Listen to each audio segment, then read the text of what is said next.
ঘাটে জল উঠে যাওয়ার জন্য নামতে পারলাম না। এই মুহূর্তে চলে এসেছি তুলসী মানস মন্দির। এই ঝুলন উৎসবের দরুন এখানে শ্রীকৃষ্ণের নানান জিনিস দেখানো হয়েছে। দেবী দুর্গা এই কুণ্ড বা পুকুরে স্নান করতে আসতেন। এই মন্দিরের সবথেকে বড় বিশেষত্ব হলো মন্দিরের প্রায় 43,000 বর্গমিটার এলাকা জুড়ে ছড়িয়ে রয়েছে শিবলিঙ্গ। বেনারসের যদি ভাইবসকে উপলব্ধি করতে হয় আসতেই হবে আপনাকে আশি ঘাটে। বারাণসীর বিখ্যাত দশাশ্বমেধ ঘাট থেকে এই 80 ঘাটের দূরত্ব মোটামুটি ওই 3.5 কিলোমিটারের মতন। উপকরণগুলোকে পরিষ্কার করা হচ্ছে।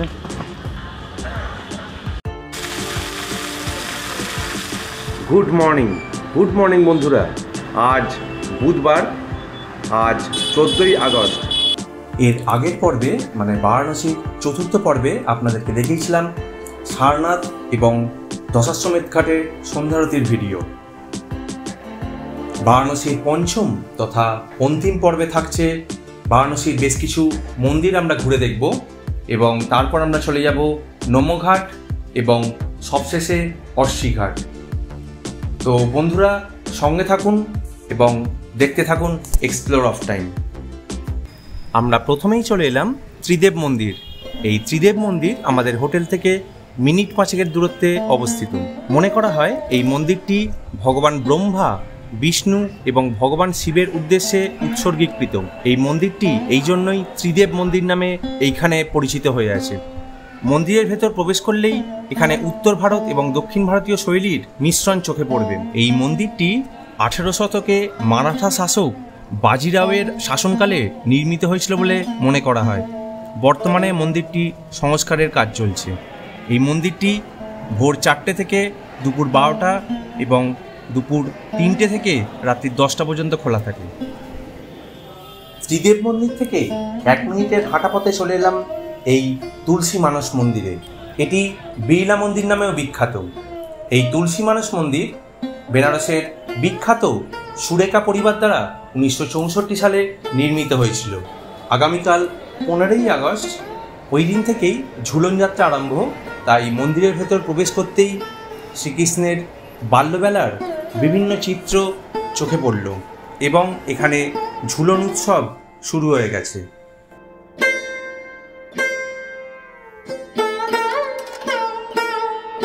এই মন্দিরের দেওয়ালে রামচরিতমানসের বিভিন্ন চিত্র ফুটে উঠেছে এবং এই মন্দিরে রাম, লক্ষ্মণ, সীতা এবং হনুমানের খুব সুন্দর মূর্তি লক্ষ্য করলাম। এই মন্দিরটি ভোর 5:30 থেকে দুপুর 12টা এবং দুপুর 3:30 থেকে রাত্রি 9টা পর্যন্ত খোলা থাকে। তুলসী মানস মন্দির থেকে 500 মিটার দূরে চলে এলাম এই দুর্গাকুণ্ড বা দুর্গা মন্দিরে। এই দুর্গাকুণ্ডের নামানুসারেই এই রাস্তাটার নামকরণ করা হয়েছে দুর্গাকুণ্ড রোড। প্রচলিত ধারণা অনুযায়ী প্রথমে এই দুর্গাকুণ্ডটি গঙ্গা নদীর সঙ্গে যুক্ত ছিল এবং দেবী দুর্গা এই কুণ্ড বা পুকুরে স্নান করতে আসতেন। দুর্গা মন্দির দেখে 1 মিনিটের হাঁটা পথে চলে এলাম 108টা শিবলিঙ্গ মন্দির বা মণি মন্দিরে। মন্দিরে প্রবেশ করতে গেলে কিছুটা হেঁটে যেতে হবে। কিছু দূর হাঁটবার পরেই ডান দিকে লক্ষ্য করলাম এই গোশালা। এই মণি মন্দিরটি 1940-এর দশকে নির্মিত হয়েছিল। এই মন্দিরের সবথেকে বড় বিশেষত্ব হলো মন্দিরের প্রায় 43,000 বর্গমিটার এলাকা জুড়ে ছড়িয়ে রয়েছে শিবলিঙ্গ। মন্দিরের ঠিক সামনেই রয়েছে প্রধান শিবলিঙ্গ এবং অবশিষ্ট 151টা শিবলিঙ্গ সারিবদ্ধভাবে মন্দিরের চারপাশে ছড়িয়ে রয়েছে।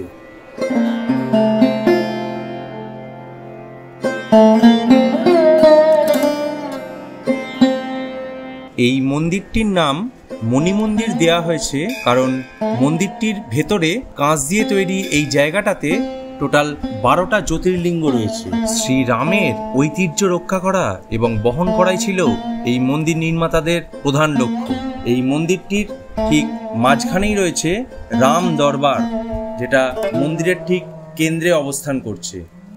এছাড়াও মন্দিরের ভেতর বীর হনুমান, রাধাকৃষ্ণ থেকে শুরু করে হর পার্বতী বিভিন্ন মূর্তি চোখে পড়ল।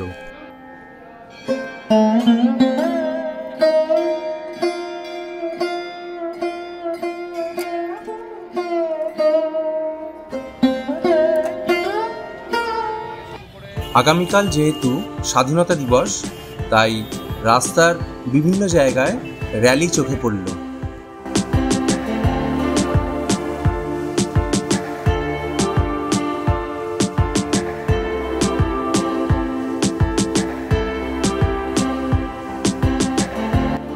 রাস্তার ডান দিকে চোখে পড়ল মেন পোস্ট অফিস।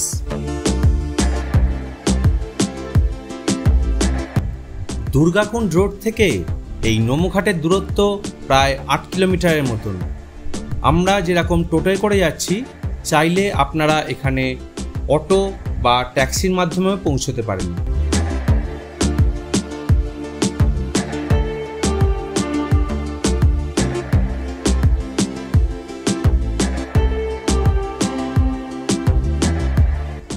তো সকালের ব্রেকফাস্ট তো করা হয়নি, আমরা মন্দির দেখে আপাতত যাচ্ছিলাম নমুঘাটের দিকে।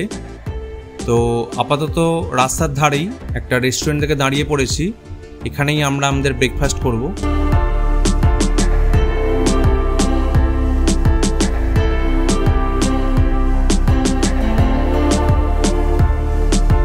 ব্রেকফাস্ট করতে অনেকটাই দেরি হয়ে গেছে, তো চটজলদি ব্রেকফাস্ট সেরেই আমরা বেরিয়ে পড়লাম আবার নমুঘাটের উদ্দেশ্যে।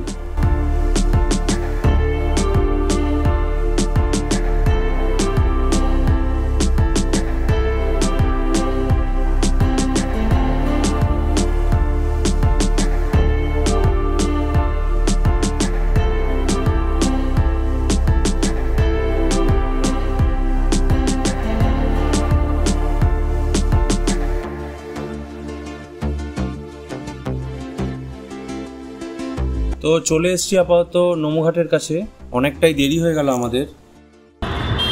তো এই হচ্ছেন লালা প্রজাপতি আর ওনার নাম নিরাজ প্রজাপতি।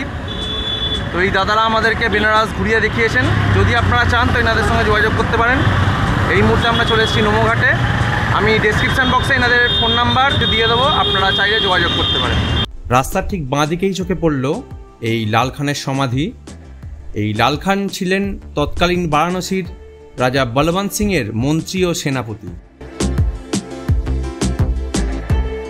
নমুঘাট বোর্ডটা ভেঙে গেছে। প্রসঙ্গত জানিয়ে রাখি, এই নমুঘাটের আগের নাম ছিল খিরকিয়া ঘাট, যা পরবর্তীকালে ভারতের প্রধানমন্ত্রী শ্রী নরেন্দ্র মোদী 2018 সালে এই ঘাটের ভিত্তিপ্রস্তর স্থাপন করেন এবং পরবর্তীকালে এই ঘাটটির নামকরণ করা হয় নমঘাট। এই নমুঘাটে আসতেই চোখে পড়ল বিরাট বড় পার্কিং লট এবং চোখে পড়ল এই রাজঘাট ব্রিজ। এই ব্রিজের ওপর দিয়ে গাড়ি যাতায়াত করছে এবং যে নিচের ট্র্যাকটা আছে এইটা দিয়ে ট্রেন চলাচল করছে। ভবিষ্যতের কথা মাথায় রেখে এখানে গেইল ইন্ডিয়া একটা ভাসমান সিএনজি স্টেশনও তৈরি করেছে লক্ষ্য করলাম। ভেতরে প্রবেশ করতেই ডান দিকে চোখে পড়ল এই সুন্দর ক্যাফেটেরিয়া। এখানে বেশ কিছু রেস্টুরেন্ট চোখে পড়ল।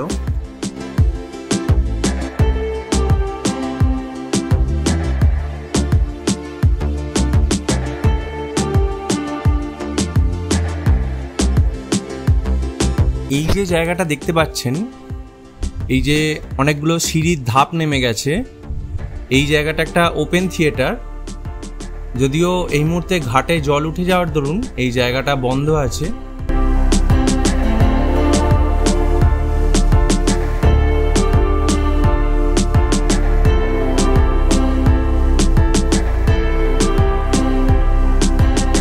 সমগ্র বারাণসী শহর জুড়ে ছড়িয়ে রয়েছে প্রায় 84টা ঘাট। সম্প্রতি এই নমঘাটটি তৈরি হওয়ার দরুন বারাণসীতে এই গঙ্গার ঘাটের সংখ্যা বেড়ে দাঁড়িয়েছে 85টা। এই নমঘাটটি প্রায় 21,000 বর্গমিটার জায়গা জুড়ে ছড়িয়ে রয়েছে।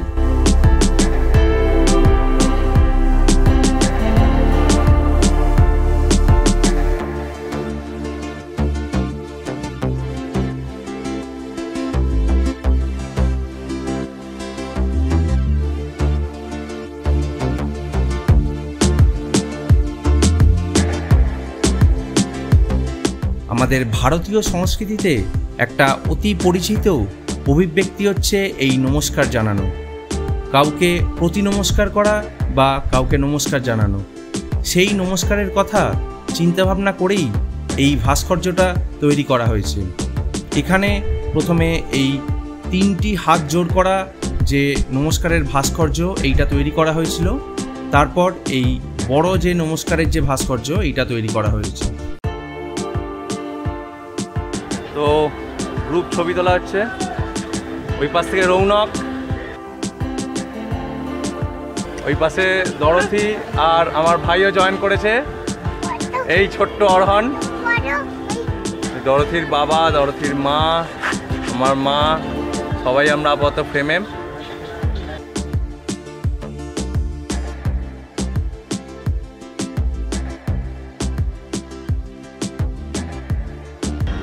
আমরা বন্দে ভারত যাচ্ছে এই মুহূর্তে।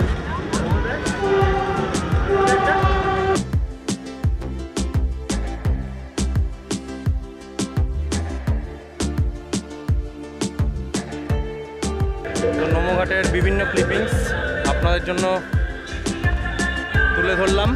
কেমন লাগলো অতি অবশ্যই জানাবেন বন্ধুরা। যদি এই ভিডিওটা ভালো লেগে থাকে অতি অবশ্যই লাইক, কমেন্টস, শেয়ার করে পাশে থাকবেন। দেখতে থাকুন এক্সপ্লোর অফ টাইম।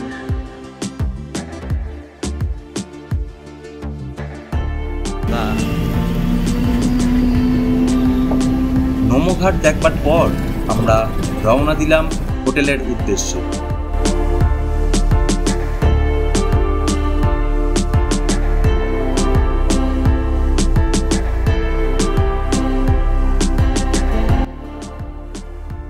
আমি এই মুহূর্তে একা বেরিয়ে পড়েছি আশিঘাটের উদ্দেশ্যে, কারণ এটা একটা বেনারসের অতি দ্রষ্টব্য স্থান।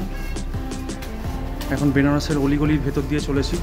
হোটেলে সমস্ত প্যাকিং মোটামুটি আমার নিজের কমপ্লিট করে বেরিয়ে পড়েছি আশিঘাটের উদ্দেশ্যে। তো আর কেউ আসতে পারেনি, কারণ আমাদের সময় খুব কম আছে, কারণ 4:50-এ বারাণসী থেকে ট্রেন আছে। তো আপাতত বেনারসের অলিগলির ভেতর দিয়ে চলেছি। তো চলুন বন্ধুরা, গিয়ে আবার দেখা হচ্ছে। সব পুরোনো আমলের দেখুন দরওয়াজা। তো বেনারসের ভাইবসকে যদি উপলব্ধি করতে হয় তাহলে আসতেই হবে এই আশিঘাটে।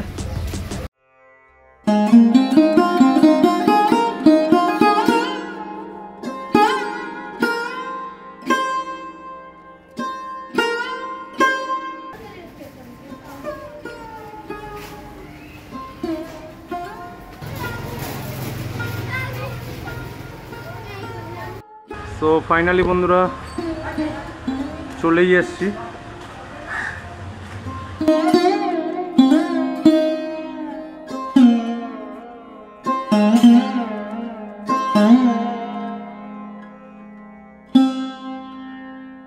এই অসিঘাট হলো কাশীর একটা অতি গুরুত্বপূর্ণ প্রাচীন ঘাট। এই অসিঘাট বারাণসীর একদম দক্ষিণ সীমান্তে অবস্থান করছে।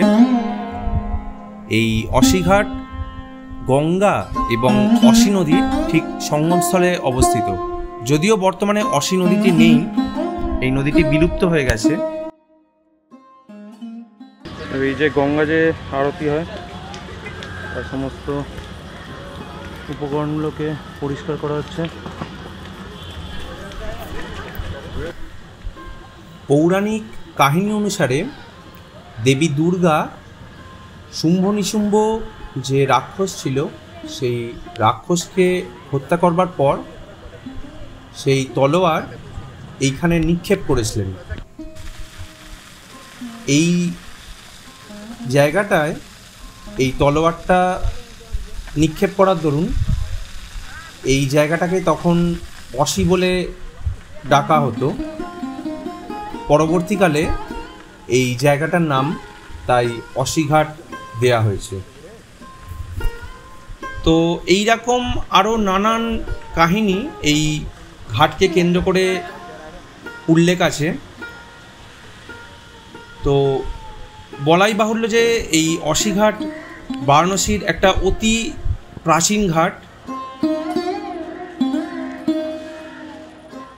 শোনা যায় এই অসিঘাটেই তুলসীদাস এসে বসবাস করতে শুরু করেন এবং এইখানেই তিনি তার বিখ্যাত রামচরিতমানস রচনা করেছিলেন এবং পরবর্তীকালে 1680 সালে এই ঘাটেই তিনি দেহত্যাগ করেন। বারাণসীর বিখ্যাত দশাশ্বমেধ ঘাট থেকে এই অসিঘাটের দূরত্ব মোটামুটি ওই 3.5 কিলোমিটারের মতন। এই অসিঘাটেও আরতির জন্য বিখ্যাত, চাইলে আপনারা এখানেও আরতি দেখতে পারেন। এখানে সকালবেলা যে আরতি হয়, গরমকালে সেই আরতির সময় হচ্ছে ভোর 5টার সময়, শীতকালে সেটাই হয়ে যায় 5:30, এবং গরমকালে এই আরতি সন্ধে 6:30 থেকে 7টার সময় শুরু হয় এবং শীতকালে এই আরতি শুরু হয় সন্ধে 6টার সময়। তো আরতির সময় ওই একই দশাশ্বমেধ ঘাটের মতনই 45 মিনিটের মতন টাইম লাগে। তো এটা আশিঘাটের পার্কিং এরিয়া।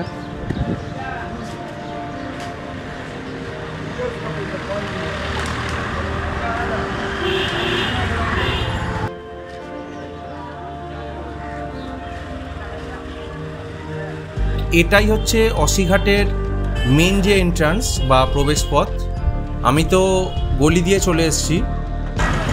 তো এই আশিঘাটের কাছে বিভিন্ন রেস্টুরেন্ট চোখে পড়লো। তো আশিঘাটের ভিডিও আপনাদের কেমন লাগলো অতি অবশ্যই আমাকে কমেন্টস করে জানাবেন। যদি এই ভিডিওটা ভালো লেগে থাকে অতি অবশ্যই চ্যানেলটাকে সাবস্ক্রাইব করে পাশে থাকবেন। বারাণসীর এই সিরিজ আপনাদের কেমন লাগলো অতি অবশ্যই আমাকে কমেন্টস করে জানাবেন। ভালো থাকবেন বন্ধুরা, ধন্যবাদ।